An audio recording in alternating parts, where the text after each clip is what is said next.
महिला पायलट ने भयभीत होकर फाशिंग किया कि हजारों मीटर ऊंचाई पर विमान के इंजन के नीचे एक भयानक काली छाया उल्टे लटकी हुई है, जिससे वह तुरंत डर गई। जब उसने कप्तान को रिपोर्ट की और फिर से देखा तो वह प्राणी पहले ही गायब हो चुका था। पहले लिसा को लगा कि शायद यह उसका वहम है। उसने तुरंत तोप के कोण को समायोजित किया और देखा कि एक दुश्मन विमान बादलों में प्रवेश कर रहा था। पर जैसे ही लिसा रिपोर्ट करना चाहती थी, अचानक वह जीव तेजी से उठा और सीधे उसके सिर को दबा दिया।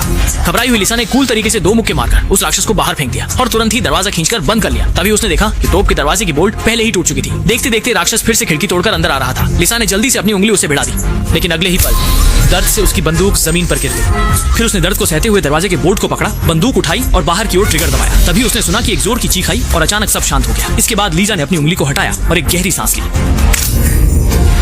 सरल पट्टी बांधने के बाद लिसा ने तुरंत स्थिति की रिपोर्ट दी, लेकिन कैबिन में मौजूद पुरुष न केवल उस पर विश्वास नहीं करते बल्कि उसके ऊपर हंसते हैं। नतीजा ये होता है कि उन्हें जल्द ही इसका खामियाजा भुगतना पड़ेगा। ड्यूटी पर तैनात महिला पायलट अचानक देखती है कि एक दुश्मन जीरो लड़ाकू विमान तेजी से करीब आ रहा है। लिसा तुरंत फायरिंग की अनुमति मांगती है, लेकिन कैबिन में मौजूद पुरुष सोचते हैं कि वह बस डराने की कोशिश कर रही है और उसका मजाक उड़ाते हैं। देखते ही देखते जब दुश्मन का विमान करीब आने लगा, लिसा ने तुरंत ट्रिगर खींच लिया जब तक कि 2 आग की लपटों ने दुश्मन के विमान को गिरा नहीं दिया। इसके बाद ही अंदर के पुरुषों ने अपनी अभद्रता के लिए माफी मांगी, लेकिन लिसा को इन सबकी चिंता नहीं थी, बल्कि अपने उस डिब्बे की थी जो केबिन में था। हालांकि उसे अभी अभी यह खबर मिली थी कि बॉक्स ठीक है। अगले ही पल वह राक्षस फिर अचानक दिखाई दिया। इस बार लिसा ने आखिरकार उस प्राणी का चेहरा साफ साफ देख लिया। वह एक विशाल चमगादड़ था। उसे देखकर वह 10,000 मीटर ऊंचाई पर विमान के बाहर स्वतंत्र रूप से चलने में सक्षम है। लिसा तुरंत चौंक गई, लेकिन जैसे ही वह डर से सहम गई, वह बड़ी चमगादड़ अपनी पूंछ चुपके से केबिन में बढ़ा ले गई। शुक्र है लिसा की नजर तेज थी। उसने जाकर कूल अंदाज में लात मारी।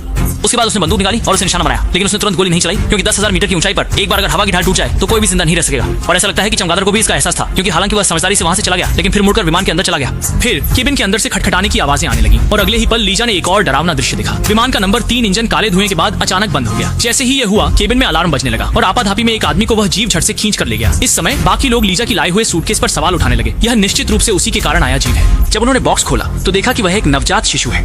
नीचे बैठी लीजा ने बच्चे की रोने की आवाज सुनी और उसने आखिरकार राहत की सांस ली, लेकिन इससे पहले कि वह समझा पाती, उसने सुना कि बड़ी चमगादड़ ने फिर से विमान पर हमला कर दिया। थोड़ी देर की अव्यवस्था के बाद लिसा ने देखा कि वह बॉक्स दरवाजे के पास लटक रहा था और उससे भी बुरा यह था कि दाहिनी ओर भी फिर से 3 दुश्मन विमान दिखाई दिए, लेकिन अब बक्सा पहले से ही डगमगा रहा था। लेकिन जैसे ही उसने पेटी को वापस केबिन में रखा, वह अभी अंदर जाने से पहले दुश्मन विमान ने फिर से हमला किया, जिससे लिसा का हाथ फिसल गया। हालांकि मैं मरने तक भी ये नहीं सोच सकता था कि नष्ट हुए दुश्मन विमान ने उसे फिर से ऊपर की ओर धकेल दिया। यहाँ तक कि मरने वाला साथी भी बिल्कुल हैरान था।